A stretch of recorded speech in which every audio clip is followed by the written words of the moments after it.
Señal directa.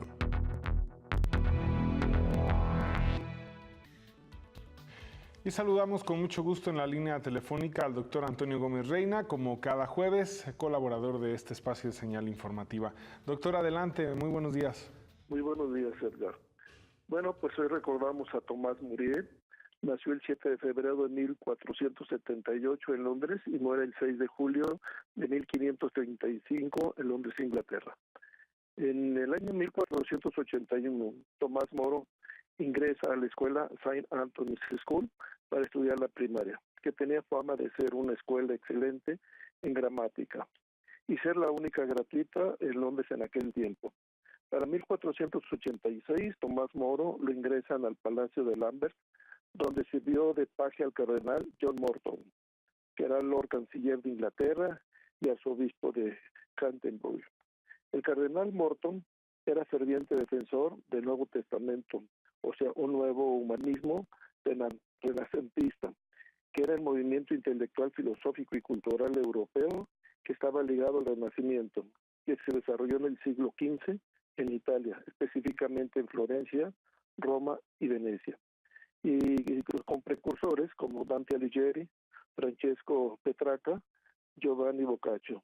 El cardenal Morton influye al joven Tomás Moro sobre el humanismo y a la edad de 14 años, en 1492, lo ingresa al colegio Canterbury, de la Universidad de Oxford, en donde estudia la doctrina escolástica, en donde conoce la corriente teológica y filosófica, que se basa en la filosofía grecolatina. Asimismo, perfeccionó su retórica. Para 1494, Moro marcha a Londres e ingresa al New Inn de Londres y estudia leyes y posteriormente en el Lincoln's Inn, y para 1496 ejerce en tribunales. Hacia 1501 ingresa a la Tercera Orden en San Francisco, viviendo como laico en un convento cartujo. En 1504, Tomás Moro fue miembro del Parlamento, fue nombrado juez y superprefecto de la ciudad de Londres. Moro se opuso a algunas medidas de Enrique VII. Con la llegada de Enrique VIII, que era protector del humanismo, ciencias y de las ciencias, Moro le escribe un poema y obtiene el efecto de Enrique VIII. En 1515 fue enviado en una comisión comercial a Flandes, y ahí Tomás Moro escribió el libro segundo de Utopía, y el año después el libro primero. El título original, publicado en el año 1516, fue Libro del Estado Ideal para una República de la Nueva Isla de Utopía. Este libro, conocido como Utopía, contiene numerosas referencias de los filósofos griegos Platón y Sócrates en su obra de la República, en donde los pensamientos de estos filósofos de las sociedades idealizadas lo plasma Tomás Moro en su Utopía. De aquí a comunidad imaginaria, con una capital sin muros, regada por un río Aidro, que era un río seco, o sea, sin agua, y regida por un funcionario, Ademos, que carecía de pueblo. En esta obra, Tomás Moro critica veladamente las sociedades de su época, señalando: así, cuando miro esas repúblicas que hoy en día florecen por todas partes, no veo en ellas sino que conjuras de los ricos para procurarse sus propias comodidades, en nombre de la república. Imaginan e inventan toda suerte de artificios para conservar sin miedo, sin miedo a perderlas, todas las cosas que se han apropiado con malas artes, y también para abusar de los pobres, pagándoles por sus trabajos poco dinero, como pueden.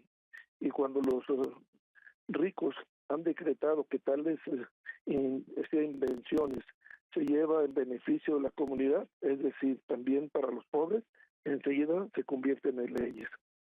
En nuestros tiempos se siguen promulgando leyes en nuestra república, y todos sabemos que estas leyes son para favorecer a la clase y grupos burgueses, y que a través de la corrupción estas leyes las pueden evadir. Y al hablar de la corrupción, está a la orden del día. Son cientos de notas informativas de los escándalos de corrupción de políticos, empresas, gobiernos, que día a día se conocen casos más graves que no tienen fin. Perdón, la corrupción es tan antigua que ya en el reinado de Radamés IX en el año 1100 a.C. en Egipto se documentó los negocios sucios de un funcionario con profanadores de tumbas. Con los griegos, en el año 324 a.C., fue acusado Demóstenes de haberse apoderado de parte de los tesoros de Alejandro, depositados en la Acrópolis, y fue condenado y obligado a huir. En el caso de Pericles, el incorruptible, que fue acusado de haber especulado sobre los trabajos de la construcción del Partenón. En Roma, el poderoso o rico era seguido por hombres que se le pagaban, que él mismo les pagaba para hacer creer que eran su propiedad. Y mientras más gente lo seguía al rico, más poderoso se le creía. De igual forma, se pagaban los votos, que se podían repartir según el acuerdo del costo de ellos. Asimismo, se pagaban por conseguir un trabajo opuesto. Y toda esta corrupción pública estaba mal vista. Para poder llegar a la cumbre de los candidatos deberían tener un currículum limpio, tener experiencia en el cargo, tener una educación, tener patrimonio, presentar una fianza al principio de su cargo y cuando finalizaba se le hacían cuentas. Si se habían enriquecido, tenían que devolverlo. En el caso de la corrupción había dos penas, una era el exilio y la otra era el suicidio. En esa época varios fueron los casos de corrupción. Cicerón reconocía que quienes compran la elección a un cargo se afanan por desempeñar ese cargo de manera que puedan calmar el vacío de sus patrimonios. El caso de Berrey, el gobernador de Sicilia, se le imputaron extorsiones, vejaciones e intimidaciones con daños estimados en 40 millones de sestercios. El caso de Catón, el censor, tuvo 44 procesos por corrupción. El caso del general Escipión quemó pruebas que acusaban a su hermano Lucio sobre una estafa al imperio y la pena fue el destierro. Roma y su historia de corrupción se repite ya en nuestro país. En la antigüedad el ejemplo más sencillo es el teatro de Nicea en Britania. Costó 10 millones de sestercios, pero su estructura presentaba grietas. Su reparación suponía más gasto de lo que podíamos, o sea, de lo que se podía hacer, por lo que Plinio sugirió destruirlo. Quizás la doble moral de Roma fue clara. Desviar los recursos públicos era una práctica reprobable, y en los negocios particulares se hacían de la vista gorda. En nuestros tiempos seguimos recurriendo a la corrupción histórica, como el caso del que fue 2 veces alcalde de San Blas Nayarit, Hilario Ramírez Villanueva, conocido como el Allín, que dijo que robó poquito. Este político se remontó a los tiempos de Napoleón Bonaparte a finales de 1700 y principios de 1800, ya que Napoleón solía decir a sus ministros que les estaba concedido robar un poco, siempre que administraran con eficiencia. Sabemos la cantidad de funcionarios de altos niveles, partidos políticos, empresas, gobiernos que roban poco o mucho, y que este mal está permeando en toda la población, desde el dueño de la calle o frailero, el burócrata, el agente de realidad, y en sí puede confirmarse de lo que dijo Celis Rodés. Cada uno tiene su precio, por lo que Churchill señaló, un mínimo de corrupción sirve como un lubricante benéfico para el funcionamiento de la maquinaria de la democracia. Y recordando a Tomás Moro, con su libro de 1516, El Estado Ideal de una República, la nueva isla de utopía, y su frase, si el honor fuera rentable, todos seríamos honorables. Y el que fue su amigo, Enrique VIII, que lo mandó a decapitar el 6 de julio de 1535 por oponerse a sus ideas. Nuestro país está surgido en una inmensa crisis desde lo más bajo de la sociedad hasta los más altos niveles.